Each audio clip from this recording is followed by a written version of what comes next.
સારે જહાં સે અચ્છા.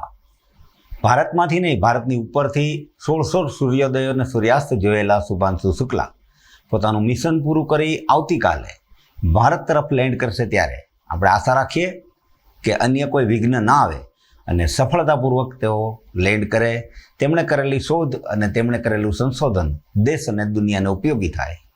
શરૂ કરીએ આજના મુખ્ય સમાચાર.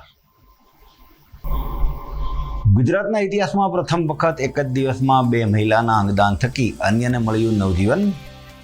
પોલીસની પણ સરાહનીય કામગીરી. સત્તાના મદમાં આગેવાન ભાન ભૂલ્યા. ધારાસભ્યને કર્યો તુકારો. દિનેશ ખટારિયા અને ગોપાલ ઇટાલિયા વચ્ચે શાબ્દિક યુદ્ધ. સારા વરસાદના પગલે પર્વતો ઉપરથી ઝરણા વહ્યા. રવિવારે ભવનાથમાં ચિક્કારગીર્દી અને કાળવાના વોકળામાંથી અજાણ્યા પુરુષનો મૃતદેહ મળ્યો. સમાચાર વિગતવાર જોઈએ તે પહેલાં લઈશું એક નાનકડો વિરામ.